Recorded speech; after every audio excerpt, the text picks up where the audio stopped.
네, 안녕하세요. 생활 속의 유익한 뉴스와 정보를 콕 집어서 세세하게 전달해드리는 뉴스 읽어준 남자 유익남 김두식입니다. 오늘 첫 번째 소식 전해주시죠. 네, 전두환 씨가 960억 원이 넘는 추징금을 24년이 넘도록 내지 않고 버티고 있는 것으로 드러났습니다. 현행법으로는 추징 당사자가 사망하면 더 이상 추징이 불가능해서 현재 전 씨의 건강 상태를 고려하면 남은 금액 추징은 사실상 못하게 된 것 아니냐는 지적이 나오고 있습니다. 네, 97년부터 지금 추징을 해오고 있는데 아직도 그렇게 많이 남아있으면은 정부가 추징할 의사가 없는 거 아니냐라는 국민의 시선을 받게 될 수밖에 없을 것 같습니다. 네, 그런 말씀이 나올 정도로 정말 그 추징 속도가 더딘 상태입니다. 검찰은 지난 1997년부터 2003년까지 총 488억 원 가량을 추징했는데요. 이후 전 씨가 전 재산이 29만 원밖에 없다고 버티면서 또 그로부터 10여 년간 추징이 이뤄지지 않았습니다.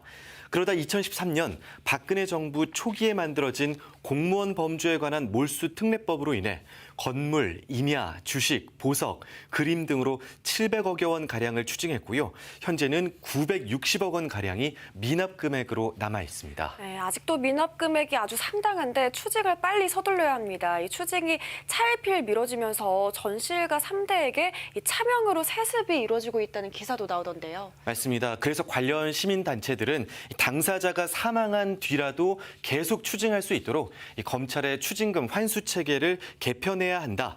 그 집행 인력도 대폭 늘려야 한다고 강조하고 있습니다.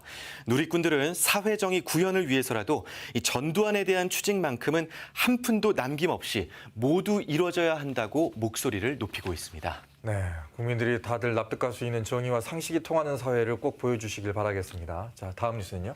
네, 본격적인 가을철로 접어들면서 광주 전남 주요 관광지에 나들이객들이 몰리고 있습니다. 현재 코로나19 4차 대유행이 여전한 상황이라 방역당국이 긴장하고 있습니다. 네, 가을 축제 시즌이 다가오는데 축제가 취소되더라도 축제 장소를 개방하는 지자체들이 있습니다. 네. 시민들 입장에서도 좀 혼란스러울 것 같고요. 방역에도 허점이 생기지 않을까 하는 우려도 있죠. 그렇습니다. 10월 중 전남 도내 22개 시군에서 24개의 지역 축제들이 예정이 돼 있는데요. 이 지자체들이 대부분의 축제를 취소하거나 온라인 개최로 변경하고 있습니다.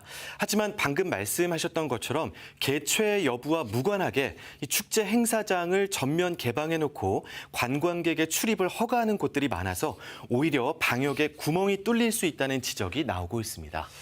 봄 같은 경우에는 꽃축제 같은 경우에 모두 다 취소를 해버렸거든요. 근데 네. 상황이 이번엔 좀 달라졌네요. 그렇습니다. 해당 지자체들은 국민들의 백신 접종률이 높아졌기 때문에 올해 봄과는 상황이 다르다라고 말을 하고 있고요. 또 장기화된 코로나로 인해서 코로나 블루, 이 우울감 해소 차원에서 축제장은 개방해 놓겠다라고 말하고 있는데요. 하지만 어제 김부겸 국무총리는 각 지역 가을 축제들을 재검토해야 하고 개최가 불가피한 경우 별도의 방역 대책을 꼭 세워야 한다고 강조하기도 했습니다.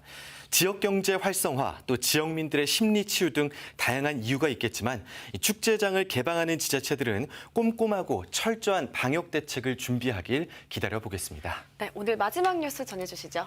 네, 광주 전남에서 지난 5년간 이틀에 한 번꼴로 개물림 사고가 발생한 것으로 나타났습니다. 농식품부와 소방청 자료인데요.